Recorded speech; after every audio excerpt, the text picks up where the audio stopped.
Louer ton Saint-Nom, Seigneur, et proclamer que tu es vivant, que tu es l'Emmanuel, et que tu es celui qui vit en nous, que tu es celui qui est là. Chaque jour, tu vis en nous. Alléluia, alléluia. À toi la gloire, Seigneur.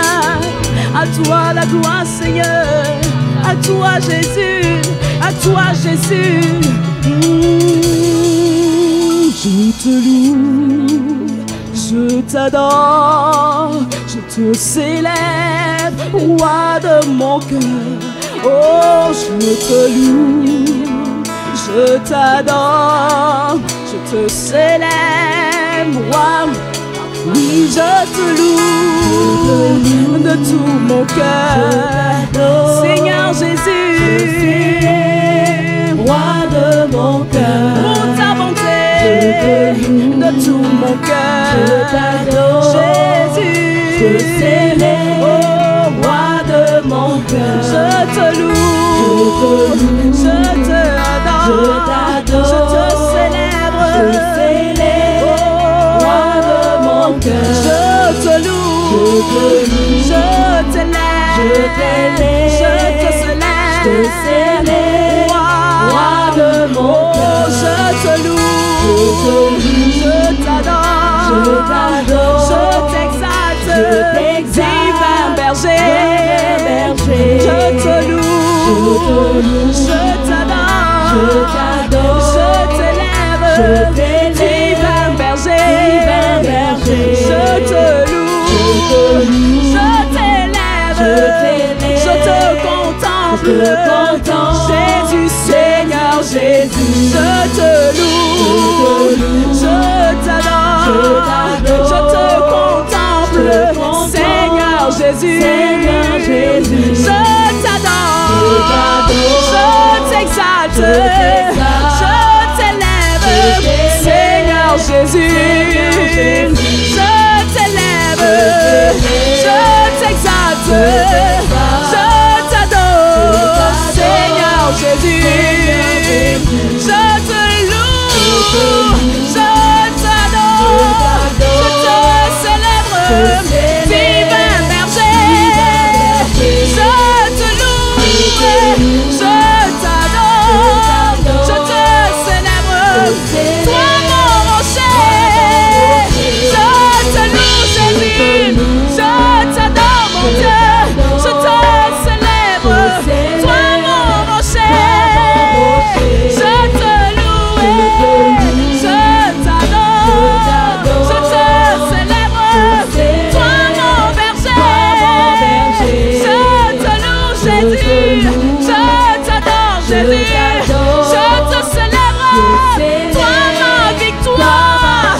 Oh, je te loue, Jésus, je t'adore, je te célèbre, toi ma victoire.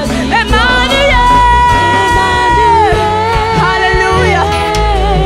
Jésus, Jésus, tu es l'Emmanuel, vivant en moi. Oh, Emmanuel, rassemblez mon soleil, mon Jésus, Jésus, tu es présent, tu es présent. Jésus, Jésus, tu es vivant. Alléluia, alléluia, Jésus, Jésus, tu es puissant. Hey, hey, hey, hey, hey. Jésus, Jésus, tu es puissant. Alléluia, mon Jésus, Jésus, toi la pouvoir. Je te loue, je t'adore, je te célèbre, oh roi de mon cœur. Je te loue, de tout mon cœur je t'adore, de toutes mes forces je te célèbre, toi le roi de mon cœur. Oh, je te loue, je t'adore, je te célèbre, roi, roi, roi de mon cœur. Oui, je te loue.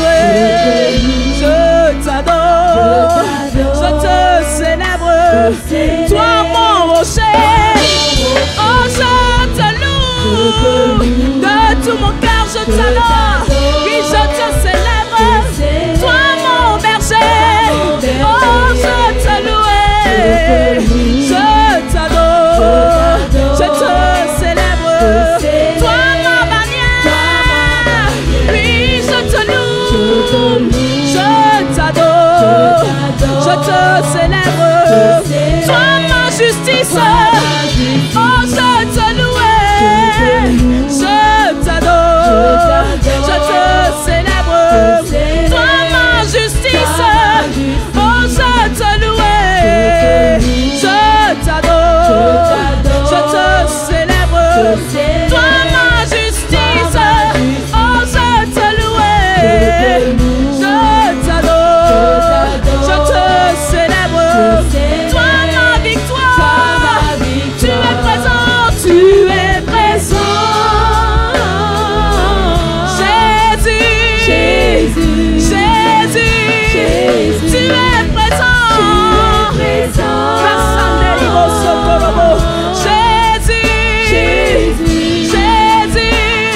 tu es puissant.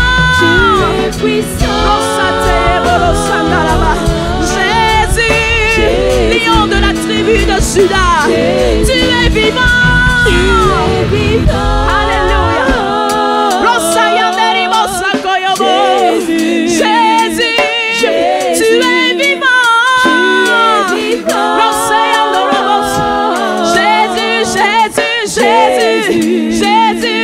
Jésus, tu es puissant. Alléluia. Alléluia. Jésus, tu es puissant. Hey, hey, hey. Oh, Jésus, tu es glorieux.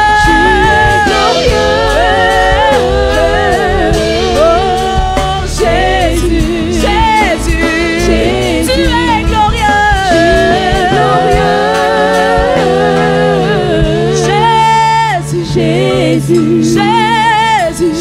Jésus, tu es glorieux.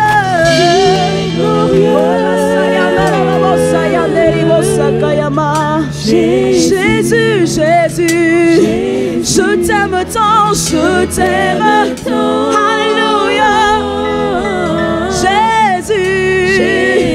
Jésus, je t'aime tant. Oh, Rassayandorobo, Jésus, je t'aime tant. Oh, Rassayandorobo, Jésus. Alléluia, lève ta voix, adore. Alléluia, adore l'Éternel, adore Jésus. Alors dis-lui avec tes mots combien de fois il est glorieux à tes yeux. Tu es glorieux, Jésus. Toi qui es puissant, toi le vivant, le seul Dieu, le seul vrai Dieu, le seul, l'unique, le lion de la tribu de Juda. Oh, Rassayandorobo, Sekeribo, Shakayamama. Oh, Rassayande, Ribo, Sakoyomamo, Darabasayama.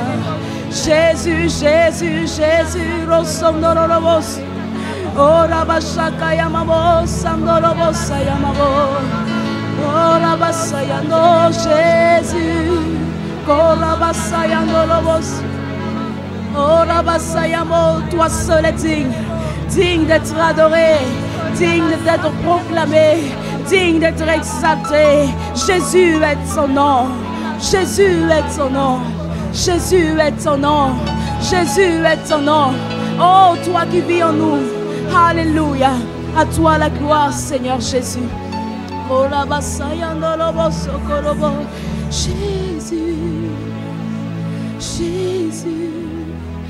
tu es vivant. Jésus, tu es vivant. Jésus, tu es puissant, tu es puissant.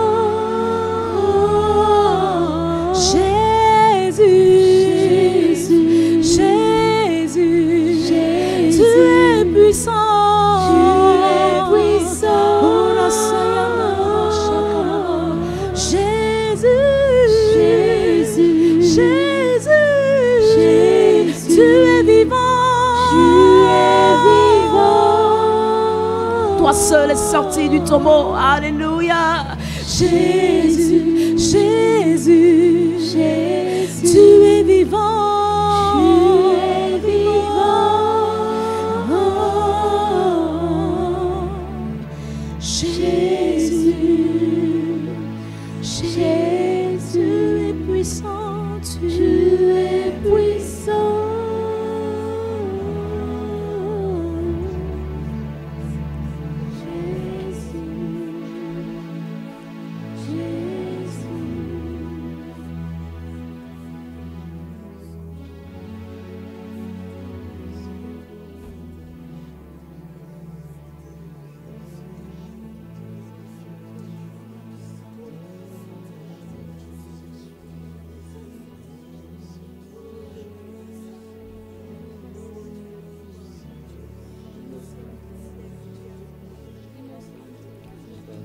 Centuria dira babo sharadagan lantere bo sinteria nakana baragonto rabashandere labrana da rasandara nada lamante pereganaria nara goshandere de gebe le prana gonteria tana gabarana gas lante bene gonteria nara kabashandoro no gobo zarabanteria nera conta branagan Intarabo Shanderia Teredo Samandara La Digado Bragane Mega Senterina Conta Banagan Interagaman Torobo Shandere de Branada La Ramaserio Contoromo Narabada King Lebranada da Diatoro Nobo Shapadara Inda Branigonteria Tirada Gosenteriana Leprano Dogo Shabadara Ganderia Tara Interebo Shindere de Genteria Tala da Branda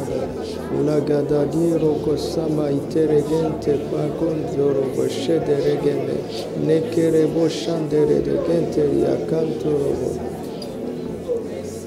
Gloire à toi, Seigneur. Gloire à ton Saint-Nom, Seigneur Jésus. Gloire à ton Saint-Nom. Précieux Jésus. Précieux Jésus. Gloire à ton Saint.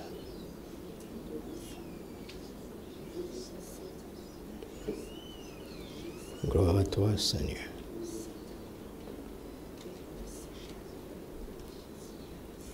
Nous avons faim et soif de toi, Seigneur.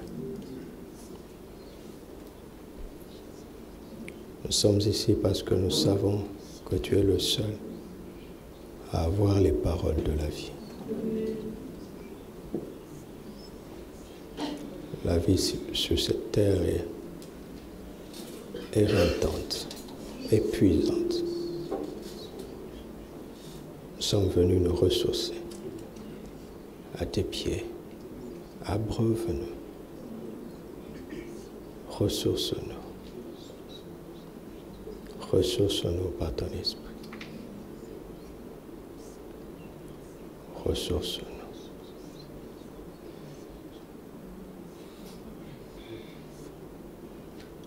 Ressource-nous, Seigneur. Nous avons tellement besoin de toi. Besoin de ton aide, de ton ministère, de ta grâce, de tes soins, de ta présence.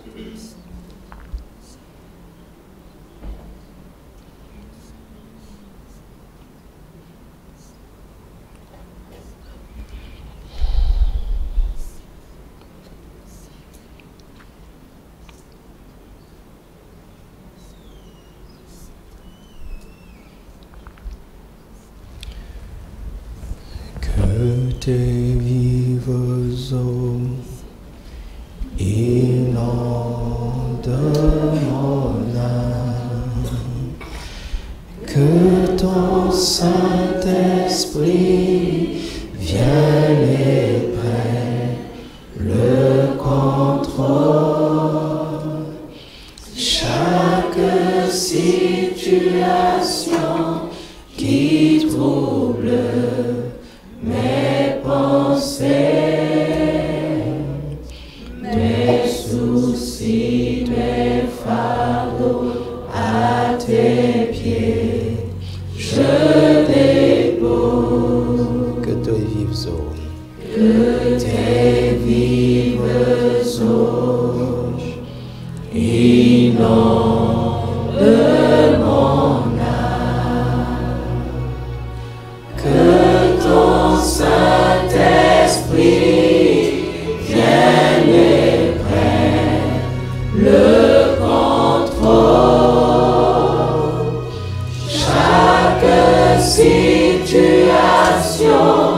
qui trouble mes pensées,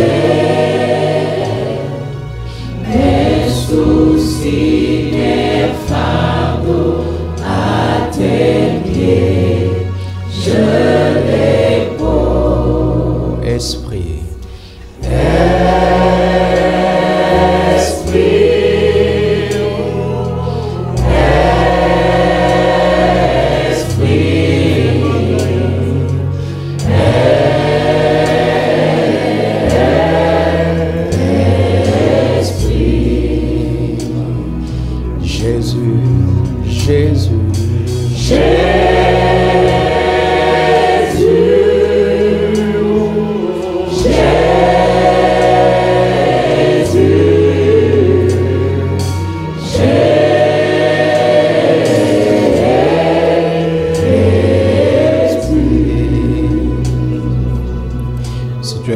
Dépose-le maintenant. Venez à moi, vous tous qui êtes fatigués et chargés, je vous donnerai du repos. Prenez mon joug et recevez mes instructions et vous trouverez du repos pour vos âmes. Seigneur, tout fardeau est à tes pieds ce soir. Tout souci est à tes pieds ce soir. Toute difficulté, toute pression, toute inquiétude est à tes pieds, Seigneur, ce soir. Toute douleur, toute maladie est au pied de la croix. Toute pression, toute oppression est au pied de la croix, au pied de la croix, maintenant. Au pied de la croix, tout ce qui peut nous empêcher de t'écouter pleinement, de recevoir pleinement, est au pied de la croix. Tout ce qui peut nous perturber est au pied de la croix, maintenant. Au pied de la croix, au pied de la croix. Au pied de la croix, Seigneur, nous nous dépouillons, nous nous vidons de toutes ces choses afin que tu nous remplisses de ton esprit, que tu nous remplisses de ton esprit, que tu nous remplisses de ton esprit, que tu nous remplisses de ton esprit. Fais du bien à ton peuple ce soir. Remplis-nous de ton esprit.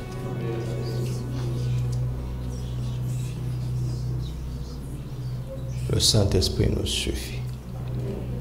Quand il nous remplit, tout le reste est réparé. Seigneur, c'est de ton esprit, de la plénitude de ton esprit que nous voulons ce soir et tous les jours de nos vies. Au nom de Jésus. Amen. Gloire à Dieu. Alléluia. Gloire au nom du Seigneur Jésus-Christ. Alléluia. Éphésiens chapitre 5, verset 18. Dans ce mois de pneumatikos, le pneumatikos, c'est tout simplement la vie spirituelle, n'est-ce pas? Le monde spirituel de Dieu, le domaine du Saint-Esprit. Nous allons approfondir ça les dimanches et les mercredis. Et le sujet de la plénitude du Saint-Esprit est essentiel pour expérimenter le pneumatikos, la vie de l'Esprit. Alléluia. Éphésiens chapitre 5, verset 18. Ne vous enivrez pas de vin, c'est de la débauche. Soyez, au contraire, remplis du Saint-Esprit. Soyez, au contraire, remplis du Saint-Esprit. Et quand on est rempli du Saint-Esprit, les psaumes, les hymnes, les cantiques spirituels émanent tout seuls. Alléluia. Nous vivons dans une atmosphère de joie, dans une atmosphère de foi. Amen. La présence de Dieu devient une réalité. Amen. Quand on est rempli de l'Esprit. Quand on est rempli de l'Esprit. Vous le savez, ce que le Saint-Esprit dit ici, à travers l'apôtre Paul, c'est beaucoup plus fort que ce qui est écrit. Il ne dit pas simplement « soyez remplis du Saint-Esprit », il dit « soyez constamment en train d'être remplis du Saint-Esprit ». Alléluia. Dis à ton frère « sois constamment en train d'être rempli du Saint-Esprit ». Dis-le à quelqu'un d'autre. Dis-le à toi-même. Je suis constamment en train d'être rempli du Saint-Esprit. Je suis constamment en train d'être rempli du Saint-Esprit. En fait, à bien y réfléchir, je me rends compte qu'il est en train de dire restez connectés à la source et au flot de l'Esprit. Restez connectés, restez connectés, restez connectés. C'est très important. Il n'est pas question d'avoir fait l'expérience de la plénitude une fois, ou bien autrefois, ou bien hier, ou bien d'une espérance, certes, si nous y attendons, c'est une bonne chose. Mais une fois que vous avez fait cette expérience, la parole de Dieu nous recommande de constamment la pratiquer. Et c'est ça qui est un peu bouleversant. Vous savez, nous devons approfondir ce que nous savons.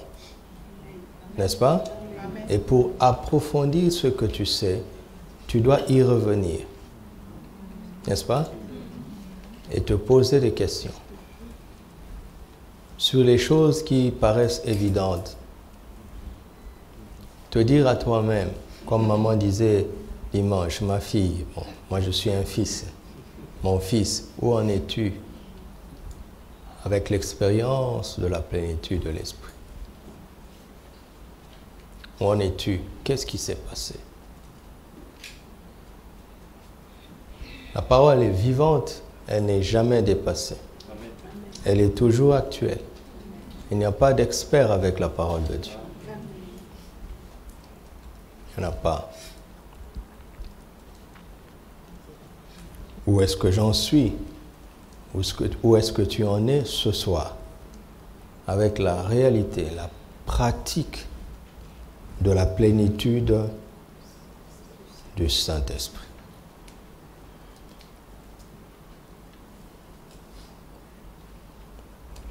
Alors, allons-y dans le livre des Actes.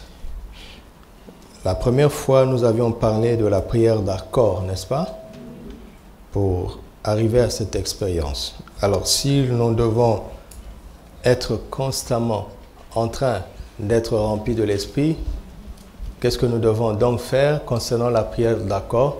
Ce que nous devons nous accorder pour être constamment en train de nous attendre au Seigneur, pour être constamment en train d'être rempli de l'Esprit. Cela veut dire que ce sujet doit être notre préoccupation permanente. Le premier sujet sur la liste de nos prières, tous les jours. Alléluia. Ah ouais. Le premier sujet sur la liste de nos prières pour nos frères, les uns pour les autres. Tous les jours. C'est essentiel. Et c'est très important. Amen. Et ensuite, nous avons vu comment la plénitude produit l'assurance, n'est-ce pas? N'est-ce pas?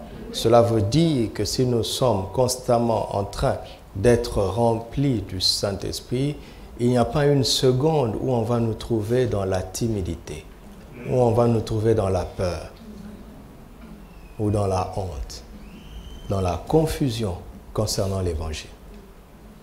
N'est-ce pas? N'est-ce pas? Et la dernière fois, nous avons vu comment la plénitude de l'Esprit peut être transmise par l'imposition des mains. N'est-ce pas? Cela veut dire que si nous devons être constamment en train d'être remplis de l'Esprit, nous devons constamment être conscients que ces mains sont des instruments que Dieu a choisis pour administrer les grâces de l'Esprit aux autres et veiller sur ses mains. N'est-ce pas? Alléluia. Vous voyez, ce que je suis en train de faire avec vous, c'est de faire sortir la Bible, la parole de Dieu de la Bible. C'est de faire sortir la parole de Dieu de l'enseignement. C'est de la faire sortir de la prédication pour l'intégrer dans votre vie quotidienne. Alléluia. Quand ça entre dans ton cœur et que ça remplit tes pensées, tu sais et tu comprends que Dieu veut que la plénitude de l'esprit soit ta préoccupation permanente, ta demande permanente. Et pour toi et pour les frères et les sœurs. Amen.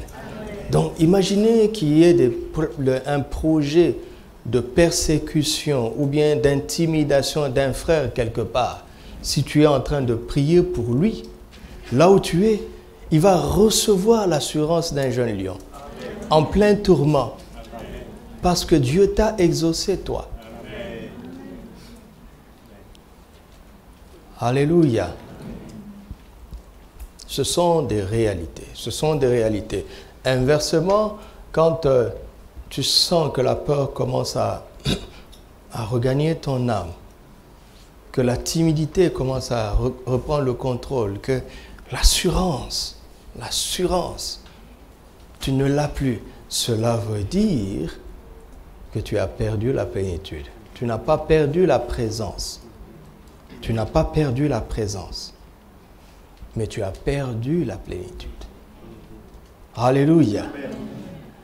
Et quelqu'un va dire, là où on a enseigné que si tu parles en langue, tu es rempli de l'esprit, quelqu'un va se dire, mais je parle en langue, comment est-ce que j'ai perdu l'assurance?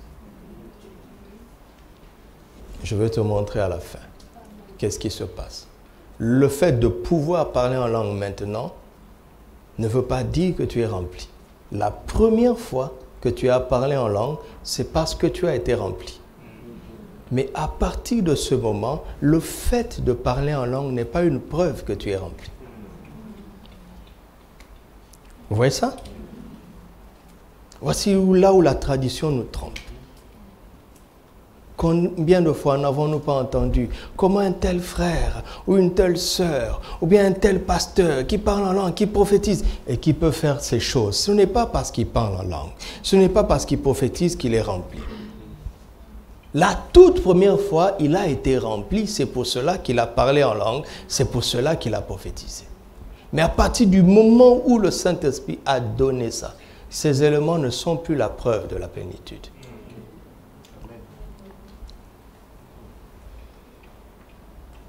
Mais ces éléments sont très, très utiles pour retrouver la plénitude.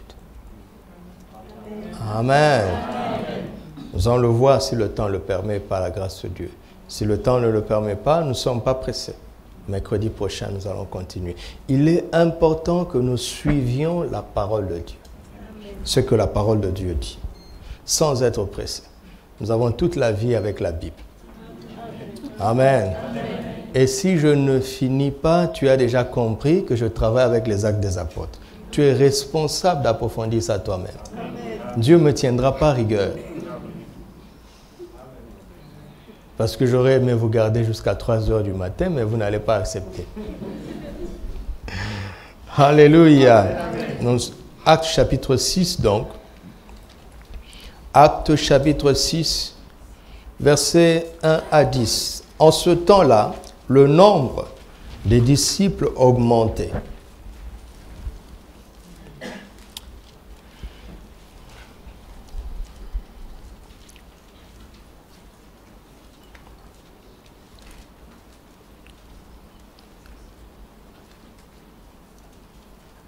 D'accord, excusez-moi, nous allons prier pour le projet Caleb. Le Seigneur m'a dit de prier pour le projet Caleb. Allons-y, prions, demandons au Seigneur d'intervenir pour le projet Caleb. Alléluia. Seigneur, au nom de Jésus, nous te demandons d'intervenir. D'intervenir pour ce temple, ce bâtiment que tu as prévu de nous donner dans cette ville. Au nom de Jésus, nous Nous appelons à l'existence ce projet. Nous appelons à l'existence ce projet maintenant. Au nom de Jésus, nous appelons l'intervention divine, une intervention surnaturelle. Nous appelons, Seigneur, les ressources des 4 vents. Nous appelons les ressources des 4 vents maintenant. Nous réveillons les décideurs, nous réveillons maintenant l'esprit des décideurs au nom de Jésus. Nous réveillons l'esprit des décideurs au nom de Jésus.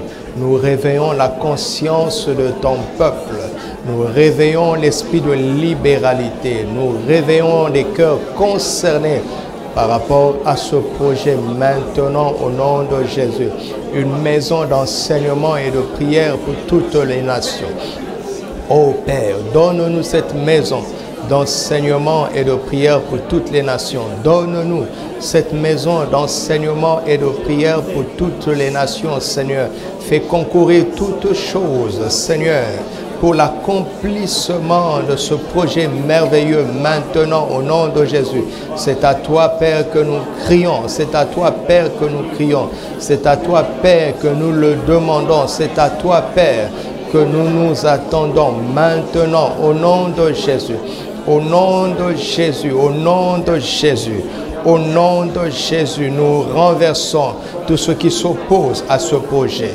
Nous renversons tout ce qui s'oppose à ce projet, que ce soit dans nos pensées, dans nos cœurs, dans nos vies au sein de l'Église. Et en dehors de l'Église, nous nous y opposons maintenant dans le nom de Jésus. Dans le nom de Jésus, nous proclamons la bénédiction sur ce projet.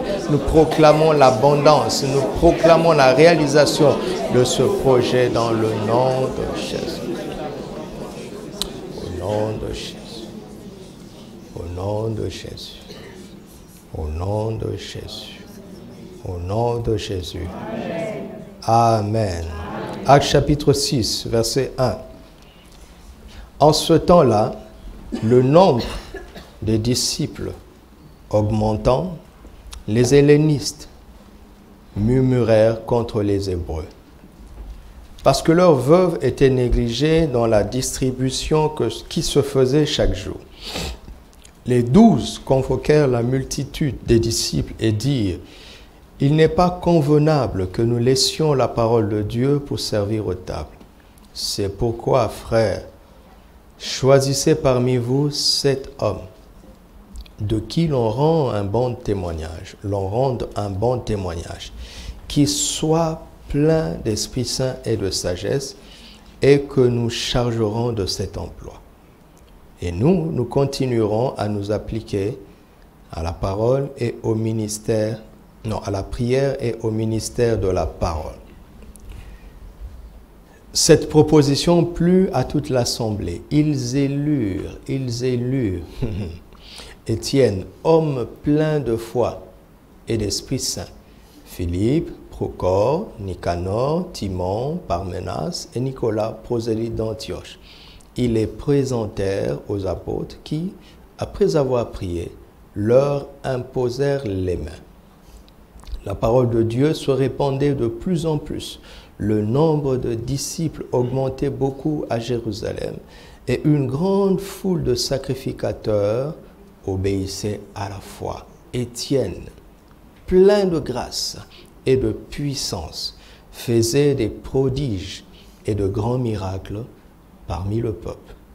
Quelques membres de la synagogue dite des affranchis, de celle des Cyrénéens et de celle des Alexandrins, avec des Juifs de Cilicie et d'Asie, se mirent à discuter avec lui, mais ils ne pouvaient résister à la sagesse et à l'esprit par lequel Étienne parlait. Alléluia. Regardez ce qui se passe ici.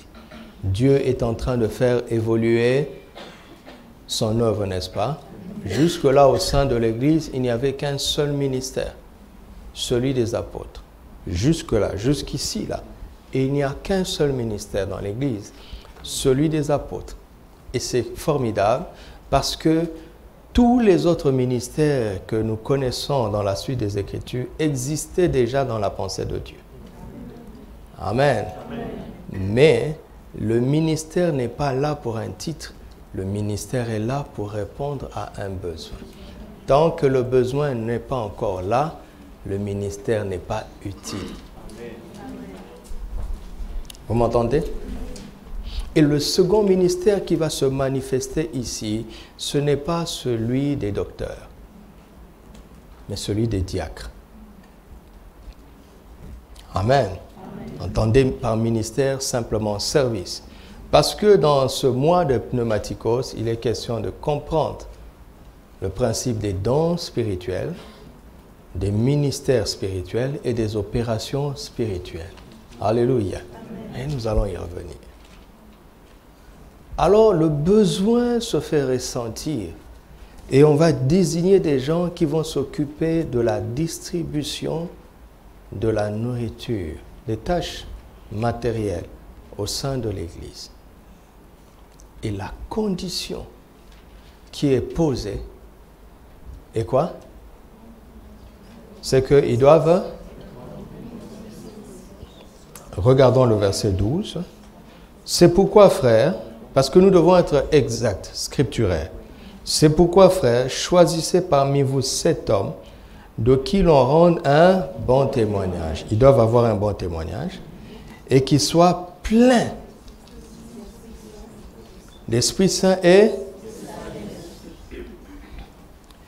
que nous chargerons de cet emploi. Ils doivent aussi être finalement soumis aux apôtres. D'accord? Soumis aux apôtres. Ce qui est intéressant ici, c'est que les apôtres ne disent pas « choisissez des frères qui ont été remplis de l'Esprit ». Mais qui soient pleins d'Esprit. C'est-à-dire, au moment du choix, on doit les trouver dans quelles conditions? Dans la condition de plénitude. Pas à Pentecôte 2019, où tout le monde a vu qu'ils ont été remplis. Non, c'est aujourd'hui et maintenant.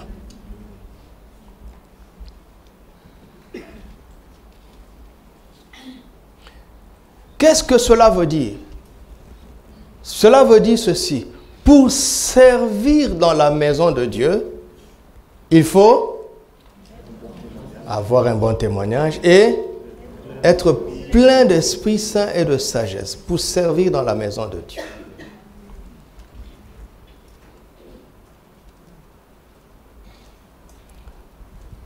Le bon témoignage, la plénitude de l'esprit et de sagesse n'est pas réservé aux hommes de Dieu, mais aux disciples de Christ. Amen. Il faut avoir fait l'expérience de la plénitude, certes, mais cela veut dire... Ma sœur, j'ai l'occasion maintenant d'en parler ce soir. À chaque fois que j'oublie, je prends la résolution, mais j'oublie. Pourquoi il n'y a que des sœurs à l'accueil dans cette assemblée? Est-ce que vous le savez? Dans le service d'accueil de cette assemblée, il n'y a aucun frère. Pourquoi?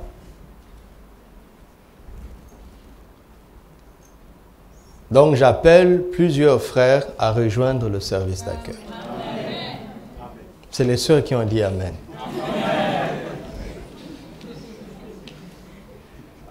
C'est quoi ce racisme? Regarde, dans la prédication, et les hommes et les femmes prêchent, nous sommes ouverts.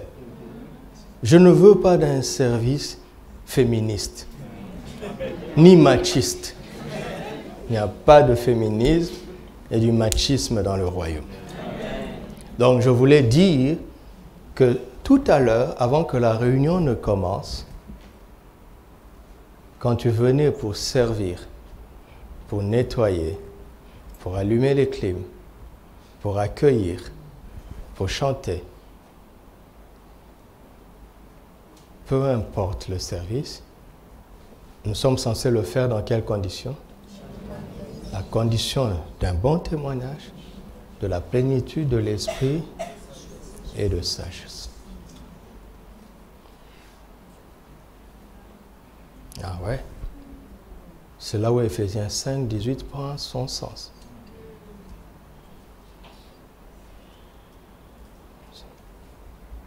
Ah ouais. Ne viens pas avec le feu d'avant-hier ou de l'année dernière.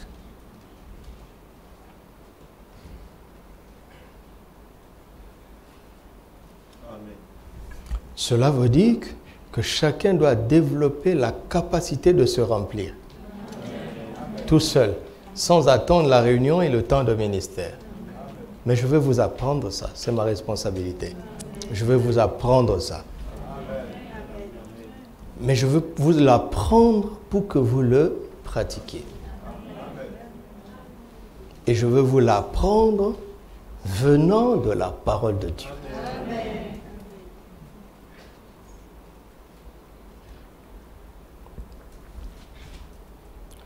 Deuxième chose que nous voyons dans ce texte, c'est que, regardez, il n'a pas dit chercher, verset 3, n'est-ce pas?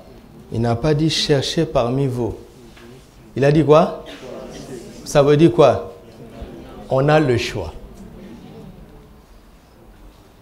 Vous vous rendez compte de la qualité de cette assemblée?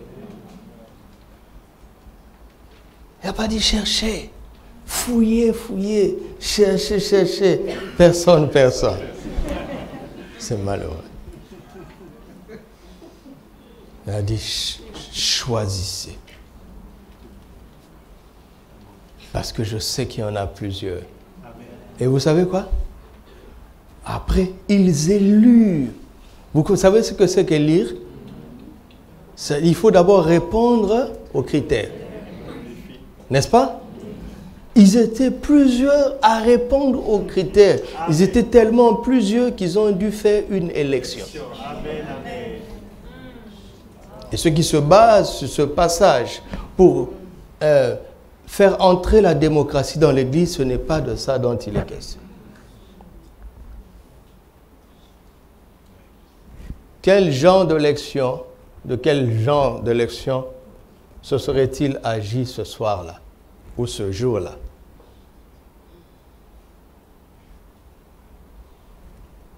C'est là où les relations allaient intervenir. Où un frère ou une sœur aurait pu dire « Étienne, d'accord. Mais il y a 3 mois, il m'avait offensé. Il ne s'est jamais excusé. Je vois qu'il progresse. Je vois qu'il ne fait pas ça. Mais il a négligé l'amour. » Et on dit, frère, tant, nous sommes dans un environnement de grâce. Mais il ne faut pas négliger l'amour. Les dons spirituels se manifestent dans ta vie. La promptitude au ministère est là. Mais tu négliges l'amour, frère. Tu vas attendre.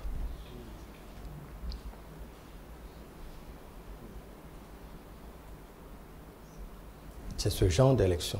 Cela veut dire quoi? Beaucoup ont été disqualifiés. Il y a beaucoup d'appelés. Et combien? Peu d'élus.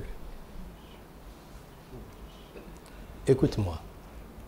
Pouvoir servir Dieu est un très grand privilège. Mais c'est aussi une grande contrainte.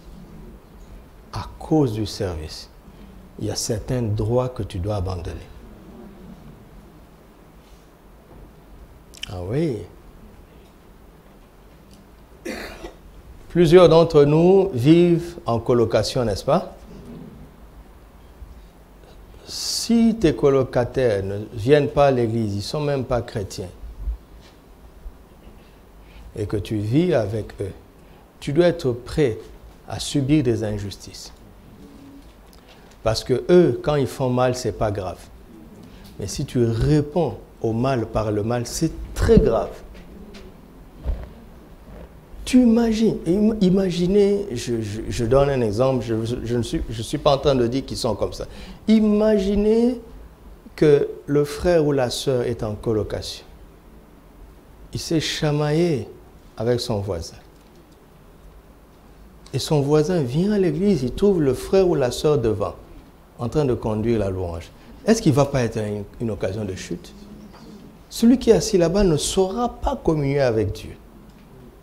Parce que celui qui sert est un obstacle. Il ne se met même pas devant un, peu importe où l'on sert. Vous entendez?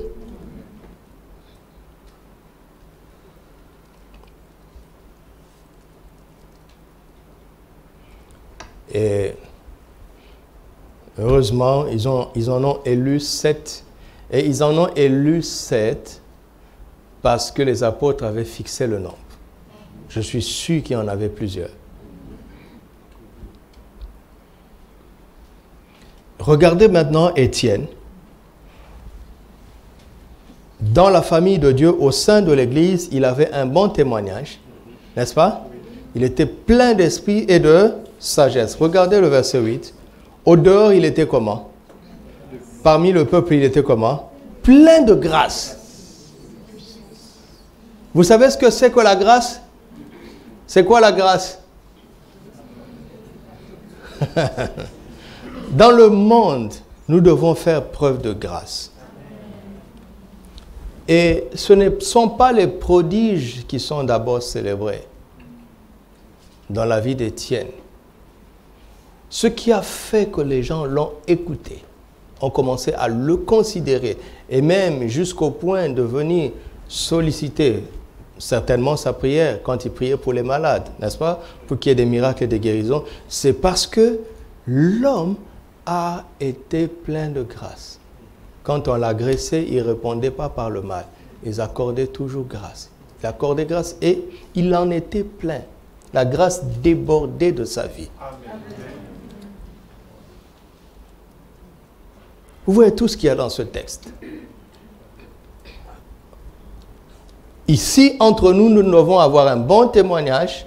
Nous devons être pleins d'Esprit Saint et de sagesse. Au dehors, nous devons être pleins de grâce, débordants de grâce. Alléluia. Amen. Dites avec moi, débordants de grâce. Débordant de grâce. Alors, nous devons être pleins de grâce et de quoi?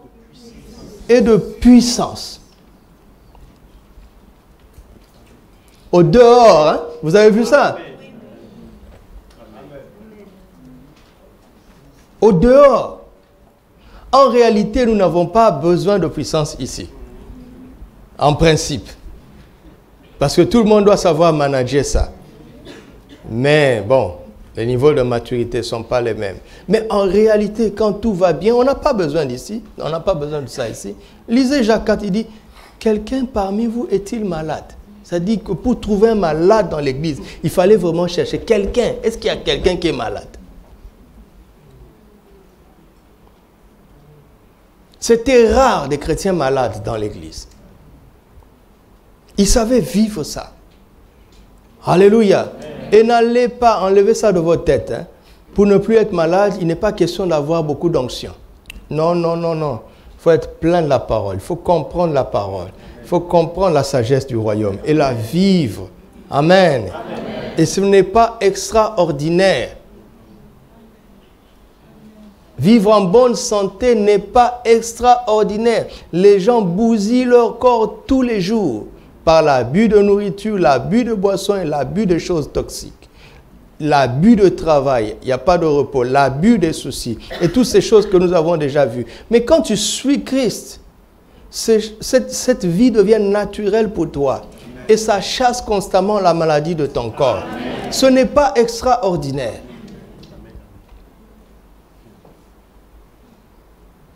Ce n'est pas extraordinaire.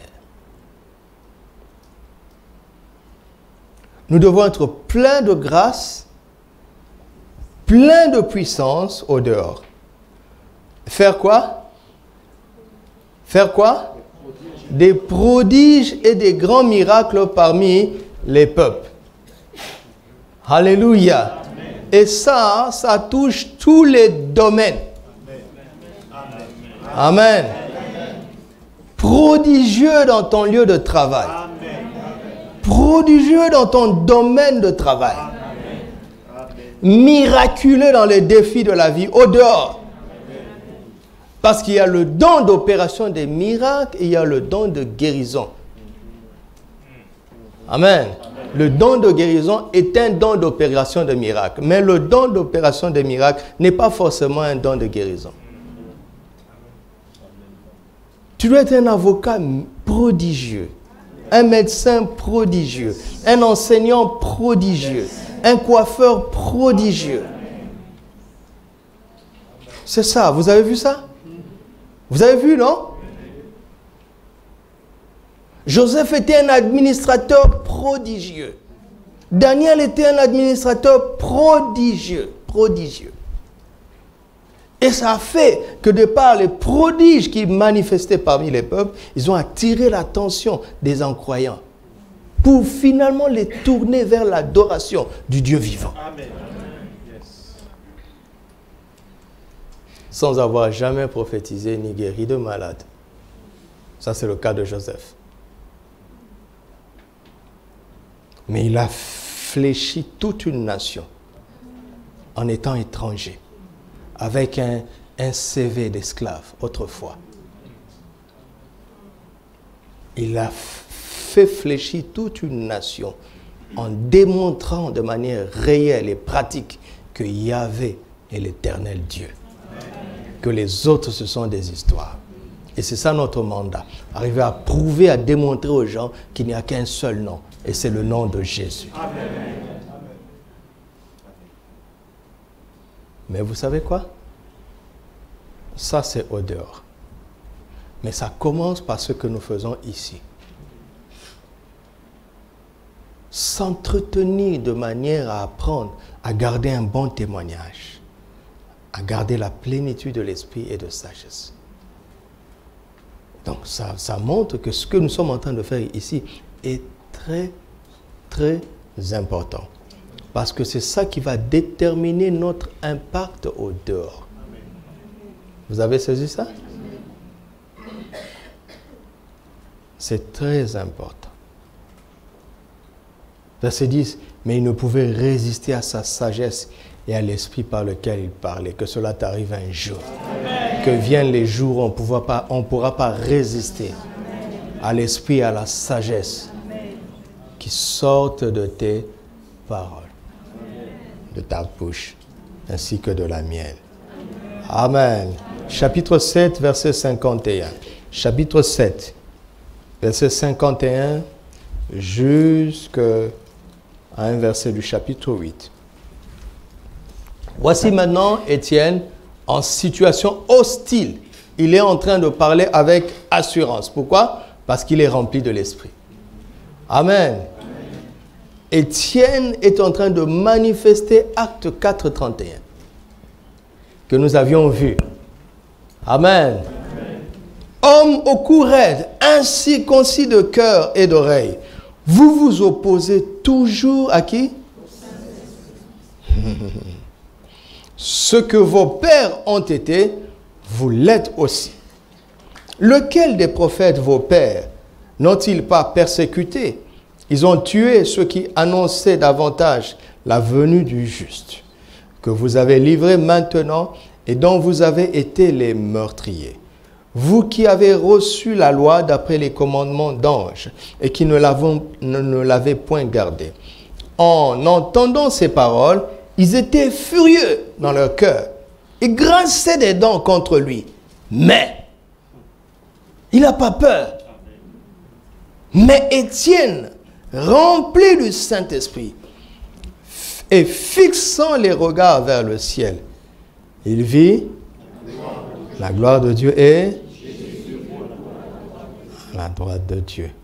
Et il dit, voici, je vois les cieux ouverts et le Fils de l'homme debout à la droite de Dieu. Étienne est mort parce qu'il avait compris par cette vision que son temps était venu. Vous comprenez? Vous connaissez la Bible, non? Quand Jésus a été rempli de l'Esprit, il était insaisissable. Il dit ça dans Luc 4. Insaisissable. Il en est ainsi de tous ceux qui sont remplis de l'Esprit. Ils sont insaisissables. Insaisissables. Personne ne peut arrêter un homme, une femme remplis de l'Esprit. Parce que Quand l'Esprit te remplit pour faire quelque chose, tu ne peux pas ne pas le faire. Alors quand il voit cette vision, il comprend que c'est le temps de partir. Donc la lapidation est une promotion. Ah oui? Il doit passer de l'autre côté. Donc ses ennemis vont l'aider à basculer de l'autre côté. Tu ne peux pas mourir dans l'aigreur. Tu ne peux pas subir une situation difficile. Tu ne peux pas subir la méchanceté des hommes quand tu es rempli de l'Esprit. Parce que la plénitude te donne une autre vision de ce qui se passe. Elle te donne la vision réelle de ce qui se passe. Elle te permet de comprendre pourquoi Dieu permet ça. Et il n'y a plus de place pour l'amertume en toi. Pourquoi en vouloir à quelqu'un qui te permet d'aller vers Jésus? Pourquoi? Pourquoi en vouloir à quelqu'un qui te permet d'entrer dans le plan de Dieu?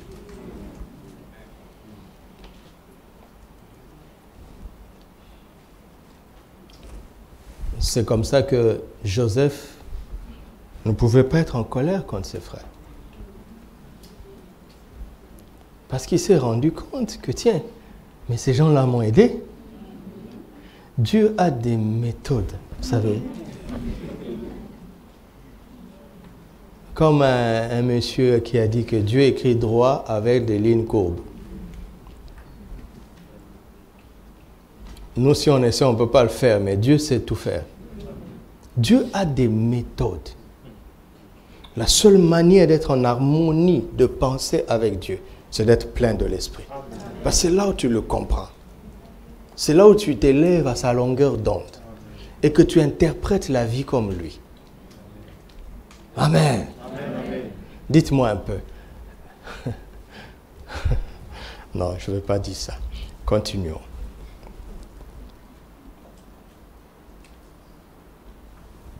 J'étais à quel verset? 56. Verset 57. Ils poussèrent alors des grands cris en se bouchant les oreilles. Vous avez vu ça? C'était tellement assourdissant qu'ils se sont bouchés les oreilles eux-mêmes. Et ils se précipitèrent tous ensemble sur lui, le traînèrent hors de la ville et le lapidèrent. Les témoins déposèrent quoi? Au pied de qui? Il ne se rend pas compte qu'il est en train de prendre le manteau. Vous avez vu, non? Il y a un transfert de manteau. Ce n'est pas moi qui le dis. Papa a prêché sur ça dernièrement. Transfert de manteau. N'est-ce pas? Quand Élie est parti, Élisée a pris quoi? Étienne est en train de partir, non? Ses vêtements sont restés sur qui? Il ne s'en rend pas compte.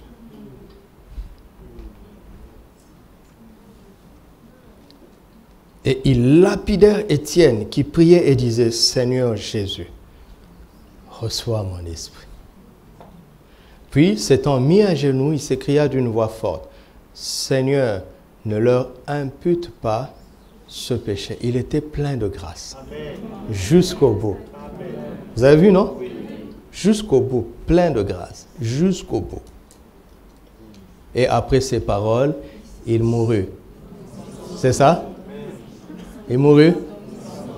Non, il s'endorme. Alléluia. Saul avait approuvé le meurtre d'Étienne.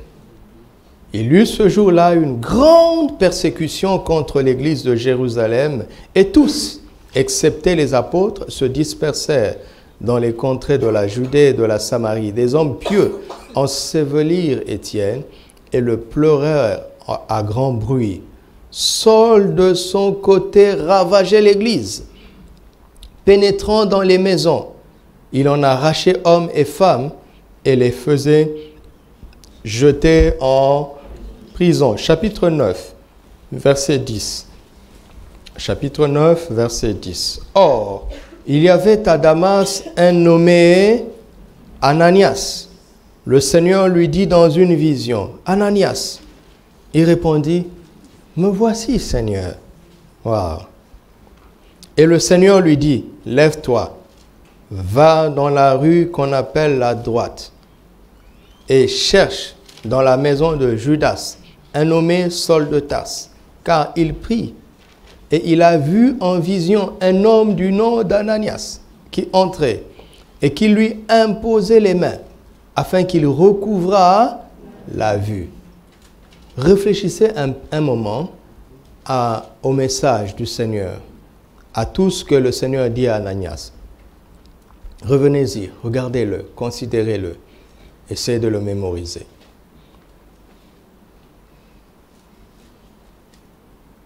Continuons. Ananias répondit, Seigneur, j'ai appris de plusieurs personnes tout le mal que cet homme a fait à tes saints dans Jérusalem. Et il a ici des pouvoirs de la part des principaux sacrificateurs pour lier tous ceux qui invoquent ton nom. Vous savez, quand Paul est en train de dire que le nom de Jésus est souverainement élevé, il a testé lui-même avant. Il avait le plus haut pouvoir juif à l'époque. Il avait les documents. Au-delà de ces documents, il n'y avait que César. Même Pilate, le représentant de César à Rome, le représentant de Rome en Israël, ne pouvait pas annuler ce que les principaux sacrificateurs décidaient. Vous le voyez le jour où on a condamné Jésus. C'était la décision souveraine dans la juridiction d'Israël. Et Paul avait entre ses mains le pouvoir le plus élevé que Jésus a maîtrisé facilement. Donc quand il est en train de dire que le nom de Jésus est au-dessus de tout, ce n'est pas de la théologie. Alléluia. Ce n'est pas de la théologie. C'est de la réalité. Parce que on a tendance à avoir confiance au nom de Jésus quand on a affaire aux démons, quand on a affaire aux sorciers. Parce que ce sont des entités spirituelles. Et on tremble quand on a affaire aux leaders politiques. Le nom de Jésus est au-dessus de tous les chefs. Alléluia. Que celui qui a des oreilles pour entendre, entende ça. Quel verset? Verset 15. Mais le Seigneur lui dit, va. Il ne tient pas compte. Hein? Va.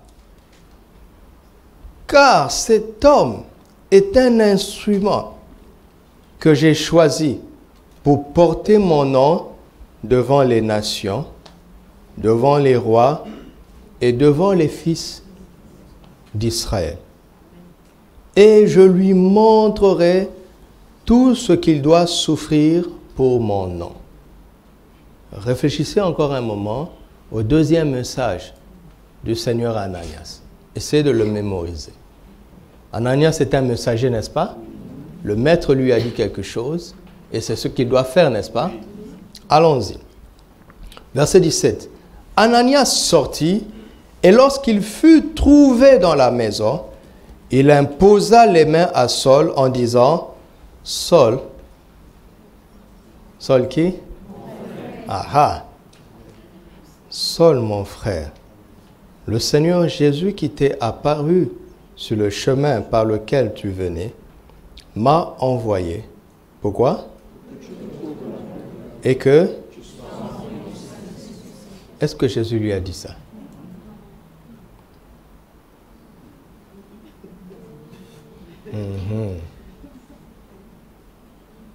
Qu'est-ce qu'on apprend de la plénitude ici?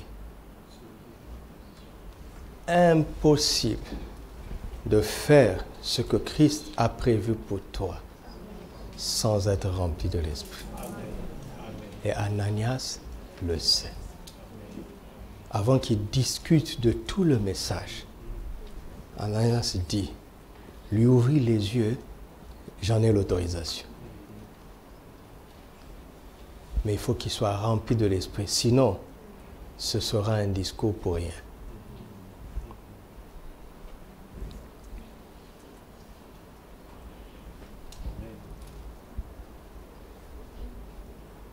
Impossible d'accomplir sa destinée sans la plénitude de l'Esprit. Alléluia. Alléluia. Voici ce qui est intéressant, ce que je ressens maintenant en moi-même, à ce point-là. Vous savez, le mot destinée est important parce qu'il ne veut pas dire destination. Vous savez ça, non? Il ne veut pas dire destination. La destinée, c'est un voyage de toute une vie. Vous voyez? Notre destinée en Christ, si quelqu'un te dit « ma destinée en Christ, c'est que j'ouvre 100 églises », il se trompe. Il se trompe parce que tu peux ouvrir 100 églises et passer à côté de ta destinée. Vous comprenez? Si quelqu'un te dit sa destinée, c'est qu'il ouvre 1000 orphelinats, il se trompe. Il se trompe. Parce que tu peux ouvrir 1000 orphelinats et passer à côté.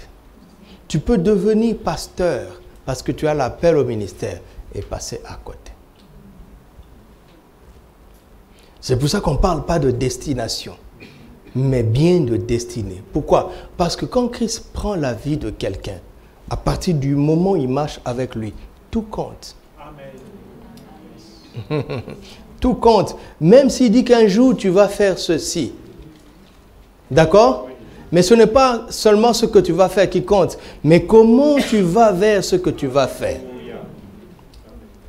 Parce qu'il n'y a pas de déchet. Quand Christ prend quelqu'un, il n'y a aucun déchet. Amen. Tout compte. C'est pour ça que parfois, on a l'impression que le Seigneur nous fait prendre un chemin qui n'a rien à voir à là où il a dit qu'il nous envoie. Si ça a tout à voir, pourquoi? Parce que c'est un détour qui va aider quelqu'un. Amen. Yes. Amen.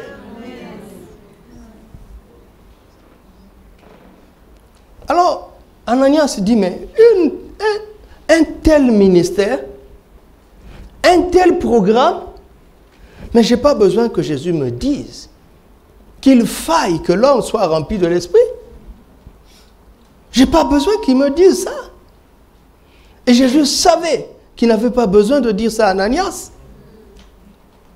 Vous entendez?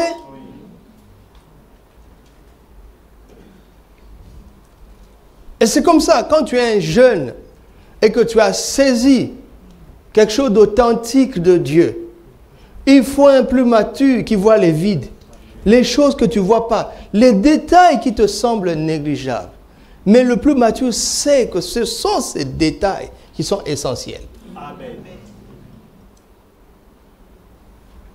Tu avances, tu fais des exploits, mais lui, il voit des failles. C'est pour ça que nous avons des pères. Parce qu'il n'y a rien de plus dangereux pour un jeune champion que le succès.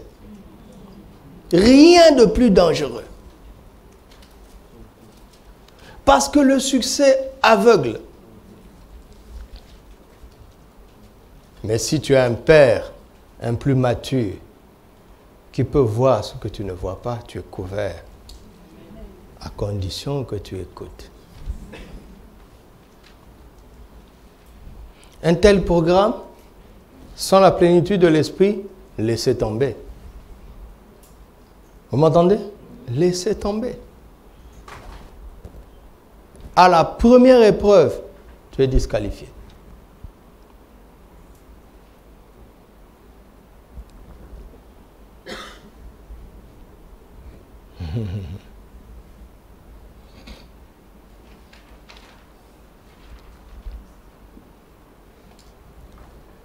Donc, la pratique quotidienne, la pratique permanente de la plénitude de l'esprit dans ma vie fait que chaque jour compte pour m'emmener dans la bonne direction de ma destinée. Amen.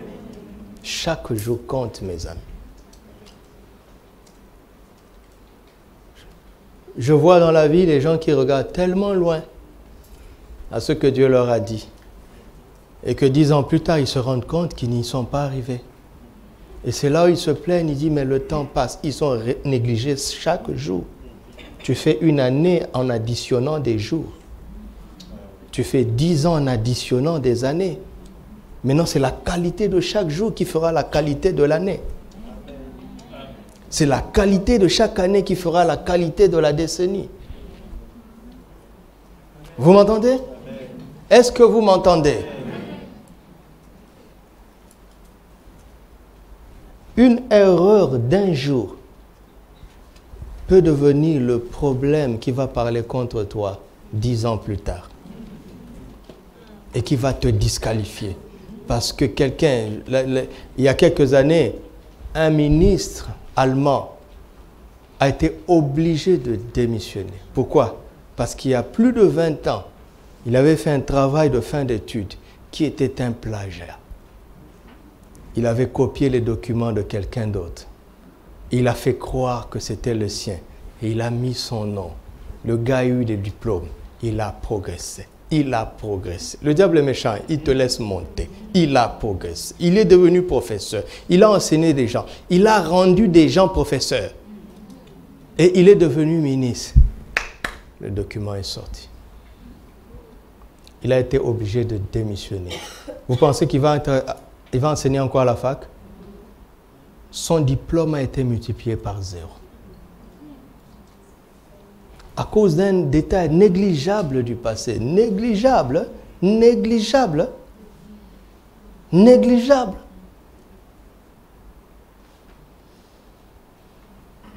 Mon frère, ma soeur, je sais que tu as une grande destinée. D'accord? Mets ça quelque part dans ta mémoire. Pratique la plénitude au quotidien. Amen. Vous savez, quelqu'un qui ne sait pas les grandes choses qui l'attendent, mais qui marche avec l'Esprit tous les jours, y arrivera. Amen. Contrairement à celui qui sait et qui néglige le Saint-Esprit tous les jours. N'est-ce pas? Oui.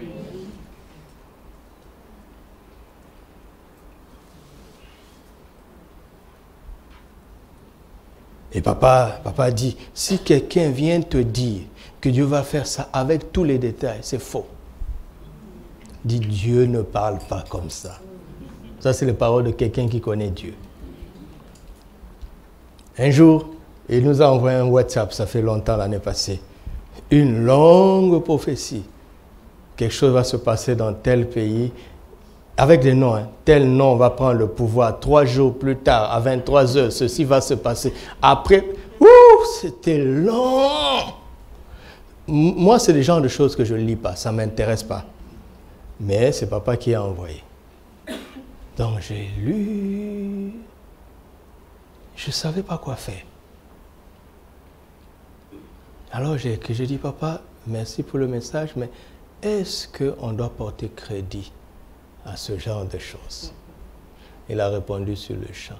Dieu ne parle pas comme ça. Quand tu vois trop de détails, c'est que ce n'est pas Dieu. Pourquoi? Parce que Dieu veut que tu marches par la foi. Quand tu as trop de détails, tu n'as plus de foi. Amen. Donc, il nous avait transféré ça pour nous instruire.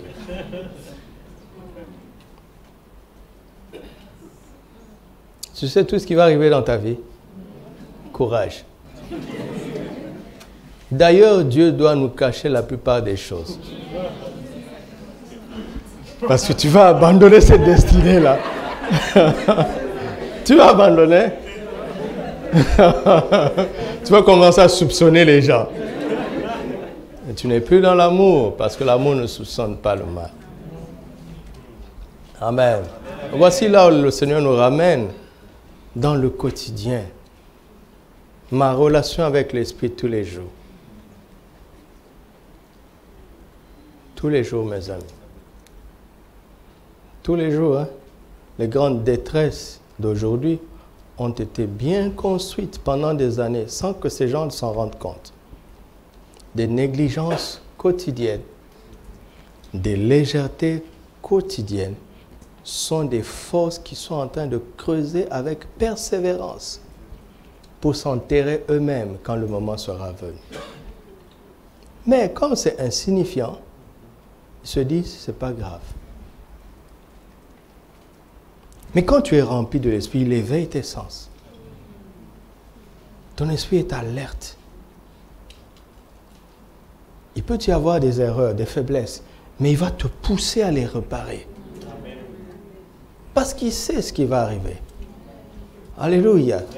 Ce matin, on arrivait avec maman. Dès 7 heures ici, il y avait déjà du monde. Et puis elle me dit, tu te rends compte que tout ce monde-là est sorti d'un seul homme. Je lui ai dit, pas seulement ce monde, tous ceux qui sont dans notre pays, et tous ceux qui sont morts, et tous ceux qui sont dans les ventres, qui ne sont pas encore manifestés. D'un seul homme. Adam n'a pas imaginé qui il était.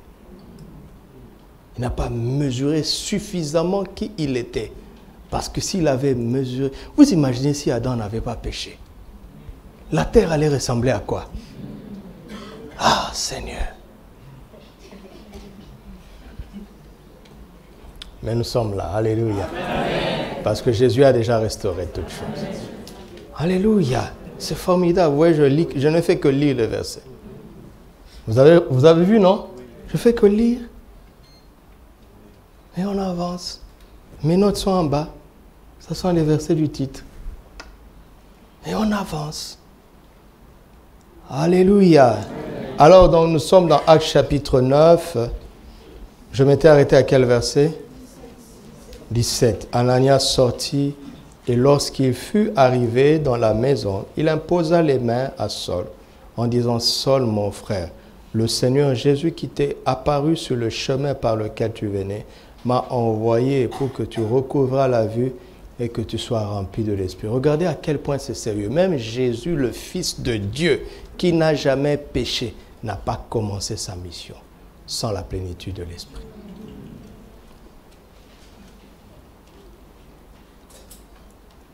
Vous voyez ça?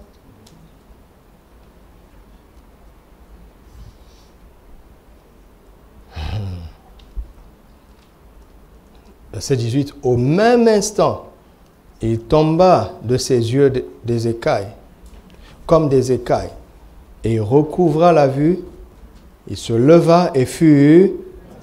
Ah, le baptême est important. Ah, quelle que soit la vision que tu peux avoir, l'expérience que tu peux avoir, on n'avance pas pour le Seigneur en méprisant le minimum. Ah oui, ah oui. Tu vas peut-être commencer ta vie chrétienne en feu, en prophétisant, en faisant des miracles. Mon ami, si tu négliges le premier commandement, tu es en danger. Tu as déjà semé la rébellion dans ta marche. Dieu envoie Moïse. Moïse obéit. Et quand Moïse part en Égypte pour obéir à la mission de Dieu, Dieu tombe sur lui pour le tuer. Ce n'est pas moi qui l'ai écrit. Hein? Et sa femme discerne. Et sa femme circoncis les fils de Moïse. Voici l'homme qui veut servir Dieu et qui ne respecte pas le signe d'alliance dans sa maison. Il a pourtant une grande vision et une grande mission, mais ça commence à la maison. Respecter le minimum. Alléluia. Donc Saul fut baptisé, n'est-ce pas? Et après qu'il eut pris de la nourriture, les forces lui revinrent. Saul resta quelques jours avec les disciples qui étaient à Damas. Et aussitôt il prêcha dans les synagogues que Jésus est le Fils de Dieu. Gloire à son saint nom. Chapitre 10, versets 44 à 46. Chapitre 10, versets 44 à 46. Comme Pierre prononçait encore ces mots, le Saint-Esprit descendu sur tous ceux qui écoutaient la parole. Amen. Donc, quand vous suivez un enseignement, soyez sensibles. Tout peut arriver à n'importe quel moment. Soyez sensibles, soyez sensibles. Tous les fidèles circoncis qui étaient venus avec Pierre furent étonnés de ce que le don du Saint-Esprit était aussi répandu sur les païens. Car, n'est-ce pas? Car veut dire que la preuve que le don du Saint-Esprit était répandu sur eux, c'est quoi? Et glorifier Dieu. Amen. Vous savez, j'en arrive ici, pourquoi? Parce que Paul a été rempli du Saint-Esprit, mais nous ne savons pas quel signe a accompagné ça. Nous croyons simplement que ça a été fait. Ça, c'est son affaire. Mais ici, la preuve qu'ils ont été remplis du Saint-Esprit était quoi? Ils parlaient en langue et... N'est-ce pas?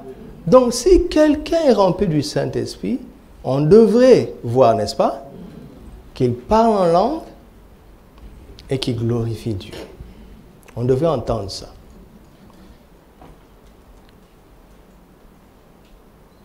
Quand quelqu'un est rempli du Saint-Esprit, ses paroles donnent gloire à Dieu.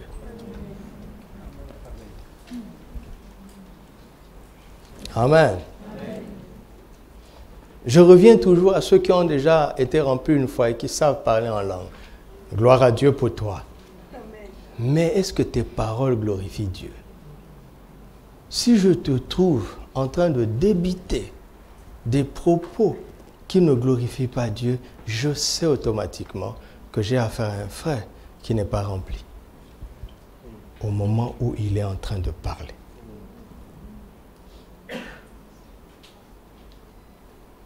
Et c'est dangereux. Parce que la vie et la mort sont au pouvoir de la langue. Et je dis ça pour que tu te surveilles toi-même. Tu sais, parfois une parole peut échapper de ta bouche et tu es surpris de ce que tu dis. Répands-toi, mais après la repentance, comprends que tu as perdu la plénitude. Tu dois travailler pour retrouver la plénitude. Un travail spirituel. On me suit?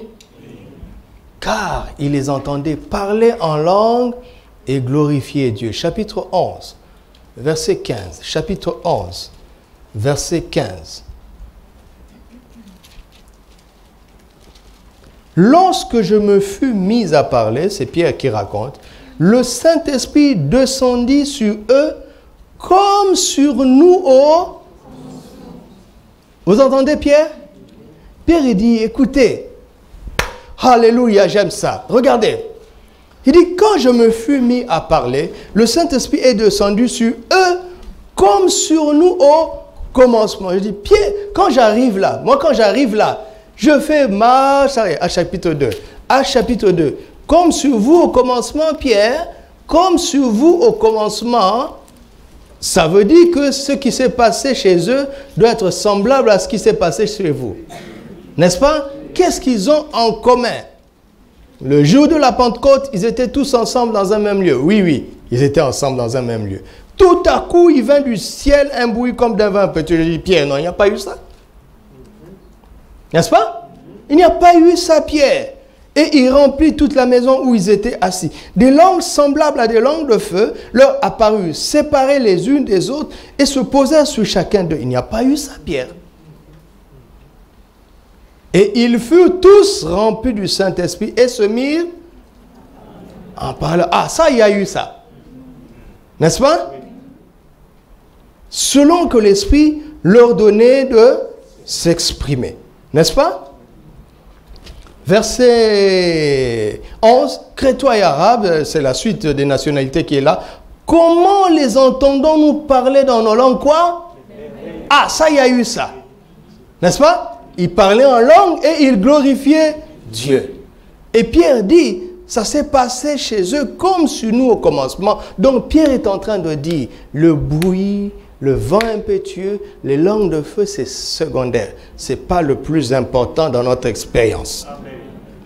Ce n'est pas ce que vous devez rechercher. Mais vous devez rechercher le but de notre expérience. Le but de notre expérience était que vous parliez en langue et que vous glorifiez Dieu. Quel que soit le phénomène qui va amener là-bas, si ça aboutit là-bas, je prends. Amen. Si rien ne se passe, mais au bout du compte, vous parlez en langue et vous glorifiez Dieu, Pierre dit, vous êtes avec nous. Là, on est ensemble. Mais si vous avez des tremblements de terre et que vous ne parlez pas en langue et même vous ne glorifiez pas Dieu, Pierre dit, on n'est pas ensemble. Là, vous avez fabriqué quelque chose d'artificiel parce que le diable est un grand imitateur, un grand faussaire, le plus grand des faussaires. Donc, il peut fabriquer le spectaculaire, mais ce ne veut pas dire que c'est le surnaturel. Vous entendez? Le surnaturel divin n'est pas toujours spectaculaire.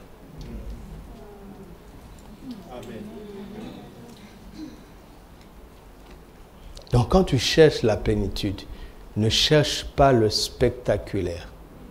Cherche le surnaturel. Amen. Affiche-moi Jean 2, verset 11. C'est mon verset de tous les jours depuis la semaine passée. Tel fut à Cana en Galilée le premier des miracles que fit Jésus. Il manifesta sa gloire et ses disciples crurent en lui. Il n'y avait pas de nuée, il n'y avait pas de fumée, il n'y avait pas de tonnerre. Mais de quelle gloire on parle? Il dit, je parle de la gloire authentique, pas la gloire éphémère de l'ancienne alliance. Amen. Amen. Tu peux être là calme et en train de manifester ta gloire. Et faire des grandes choses pour le roi des rois. Comme sur nous au commencement. Parler en langue et glorifier Dieu. Alléluia. Quand on est rempli de l'Esprit, on doit parler en langue et glorifier Dieu. Amen. Mais je ne dis pas que le signe initial de la plénitude de l'Esprit, c'est le parler en langue. Je ne dis pas ça. Le livre des Actes ne me permet pas de dire ça.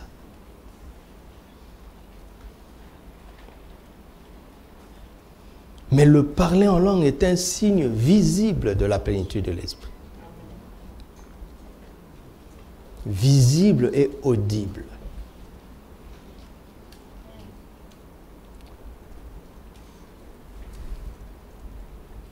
Et c'est le signe qui est le plus répété dans les expériences de la plénitude. Voici maintenant ce qui va nous aider. N'est-ce pas? C'est répété là, c'est répété dans Acte 2 et dans Acte 10, n'est-ce pas? Acte 19. Acte 19.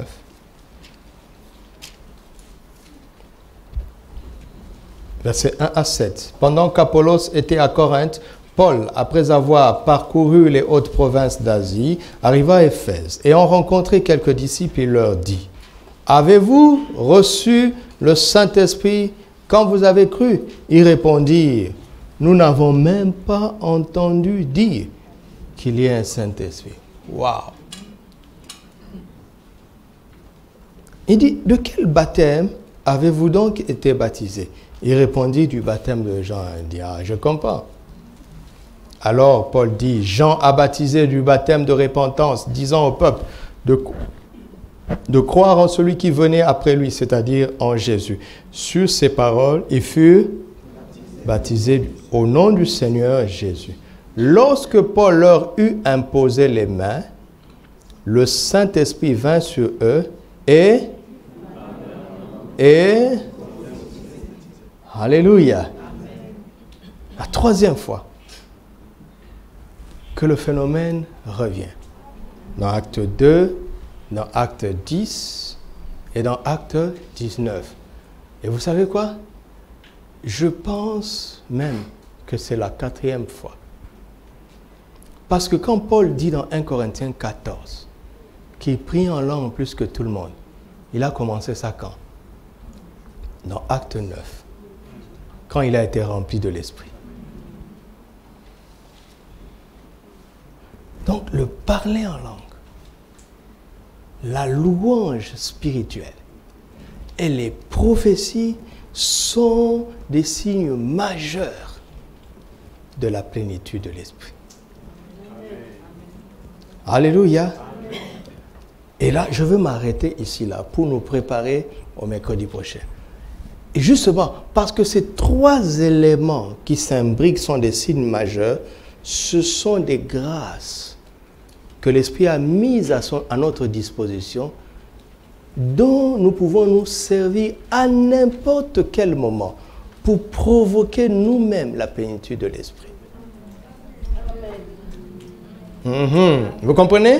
Mais mercredi, on ira en pratique. Et après, on se fera des ateliers. D'accord? On ira en pratique. Je veux venir en pratique, je vais enseigner de manière pratique. Après, on ira dans l'atelier pour pratiquer ça. Donc, un temps de prière pratique. Parce que il ne suffit pas de chercher à être rempli de l'Esprit pour la première fois. Ce que nous faisons dans les réunions. Et c'est une bonne chose. Mais il faut apprendre à se régénérer constamment, à se remplir constamment. C'est à la disposition de chacun. Il faut savoir dans les Écritures comment faire ça, comment déclencher ça, comment décanter ça. Amen. Parce que si Acte 4, 31, qui est une preuve que l'assurance dans les persécutions est une preuve qu'on est rempli de l'Esprit, si je dois pratiquer ça, ça veut dire que je dois chercher la persécution. N'est-ce pas? Et qui souhaite ça? Qui souhaite être persécuté constamment, qui lève la main? Comme ça, nos persécutions vont venir sur lui. Non, Dieu n'est quand même pas méchant, quand même. Il ne nous a pas voués à une vie permanente de persécution. N'est-ce pas? N'est-ce pas? Il nous a voués à une vie permanente de joie. Et cette joie spirituelle, on peut l'expérimenter même dans la fournaise.